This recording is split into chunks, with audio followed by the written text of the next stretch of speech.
This is a course about justice, and we begin with a story. Suppose you're the driver of a trolley car, and your trolley car is hurtling down the track at 60 miles an hour. And at the end of the track, you notice 5 workers working on the track. You try to stop, but you can't. Your brakes don't work. You feel desperate because you know that if you crash into these 5 workers, they will all die. Let's assume you know that for sure. And so you feel helpless until you notice that there is, off to the right, a side track. And at the end of that track, there's one worker working on the track. Your steering wheel works, so you can turn the trolley car, if you want to, onto the side track, killing the one, but sparing the 5. Here's our first question. What's the right thing to do? What would you do? Let's take a poll. How many would turn the trolley car onto the side track? Raise your hands. How many wouldn't? How many would go straight ahead? Keep your hands up, those of you who would go straight ahead. A handful of people would. The vast majority would turn. Let's hear first. Now we need to begin to investigate the reasons why you think it's the right thing to do. Let's begin with those in the majority who would turn to go onto the side track. Why would you do it? What would be your reason? Who's willing to volunteer a reason? Go ahead, stand up. Because it can't be right to kill 5 people when you can only kill 1 person instead. It wouldn't be right to kill 5 if you could kill 1 person instead. That's a good reason. That's a good reason. Who else? Does everybody agree with that reason? Go ahead. Well, I was thinking it's the same reason on 9/11. We regard the people who flew the plane into the Pennsylvania field as heroes because they chose to kill the people in the plane and not kill more people in big buildings. So the principle there was the same on 9/11. It's a tragic circumstance, but better to kill 1 and so that 5 can live. Is that the reason most of you had, those of you who would turn? Yes? Let's hear now from those in the minority, those who wouldn't turn. Yes? Well, I think that's the same type of mentality that justifies genocide and totalitarianism. In order to save one type of race, you wipe out the other. So what would you do in this case? You would, to avoid the horrors of genocide, you would crash into the 5 and kill them? Presumably, yes. You? Yeah. Okay, who else? That's a brave answer. Thank you. Let's consider another trolley car case and see whether those of you in the majority want to adhere to the principle, better that 1 should die so that 5 should live. This time you're not the driver of the trolley car, you're an onlooker. You're standing on a bridge overlooking a trolley car track. And down the track comes a trolley car. At the end of the track are 5 workers. The brakes don't work. The trolley car is about to careen into the 5 and kill them. And now, you're not the driver. You really feel helpless until you notice, standing next to you, leaning over the bridge, is a very fat man. And you could give him a shove. He would fall over the bridge onto the track, right in the way of the trolley car. He would die, but he would spare the 5. Now, how many would push the fat man over the bridge? Raise your hand. How many wouldn't? Most people wouldn't. Here's the obvious question. What became of the principle?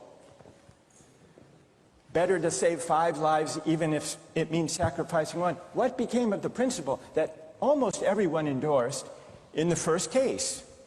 I need to hear from someone who was in the majority in both cases. How do you explain the difference between the two? Yes. The second one, I guess, involves an active choice of pushing the person down, which I guess that person himself would otherwise not have been involved in this situation at all. And so to choose on his behalf, I guess, to involve him in something that he otherwise would have escaped is, I guess, more than what you have in the first case, where the 3 parties, the driver and the 2 sets of workers, are already, I guess, in the situation. But the guy working, the one on the track off to the side, he didn't choose to sacrifice his life any more than the fat man did he? That's true, but he was on the tracks. And you... This guy was on the bridge. Go ahead, you can come back if you want. All right, it's a hard question. All right, you did well. You did very well. It's a hard question. Who else can find a way of reconciling the reaction of the majority in these 2 cases? Yes. Well, I guess in the first case, where you have the 1 worker and the 5, it's choice between those 2, and you have to make a certain choice, and people are going to die because of the trolley car, not necessarily because of your direct actions. The trolley car is a runaway thing, and you're making a split-second choice, whereas pushing the fat man over is an actual act of murder on your part. You have control over that, whereas you may not have control over the trolley car. So I think it's a slightly different situation. All right, who has a reply? No, that's good. Who has a way? Who wants to reply? Is that a way out of this? I don't think that's a very good reason, because you choose to, it's either way you have to choose who dies, because you either choose to turn and kill the person, which is an active conscious thought to turn, or you choose to push the fat man over, which is also an active conscious action. So either way you're making a choice. Do you want to reply? Well, I'm not really sure that that's the case. It just still seems kind of different, the act of actually pushing someone over onto the tracks and killing him.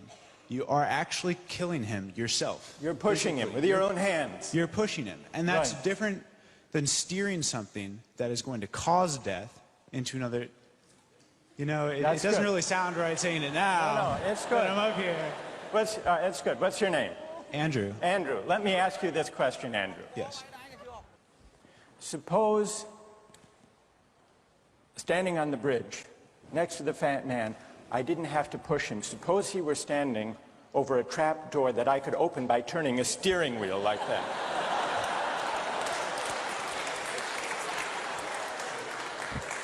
Would you turn?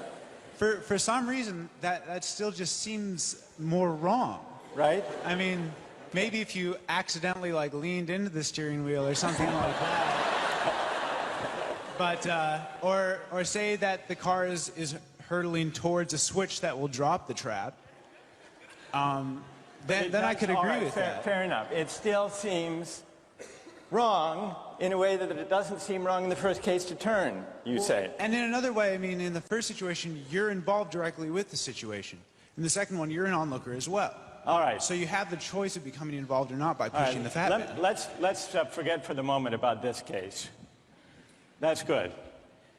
Let's imagine a different case. This time you're a doctor in an emergency room, and 6 patients come to you. They've been in a terrible trolley car wreck. 5 of them sustained moderate injuries. 1 is severely injured. You could spend all day caring for the 1 severely injured victim. but in that time the 5 would die. Or you could look after the 5, restore them to health, but during that time the 1 severely injured person would die. How many would save the 5? Now is the doctor. How many would save the 1? Very few people. Just a handful of people. Same reason, I assume. 1 life versus 5?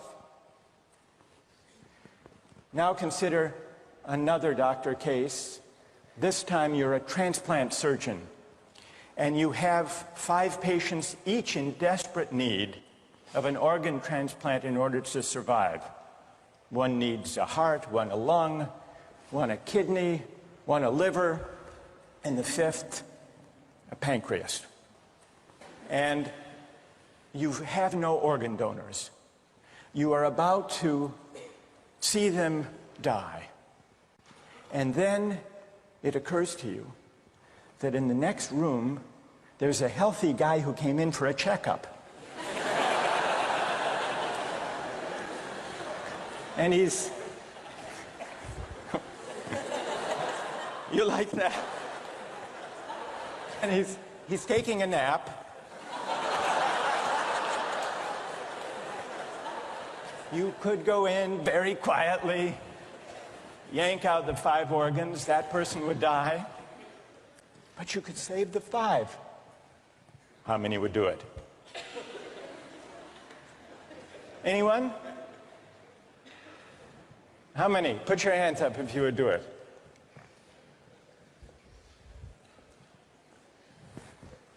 Anyone in the balcony?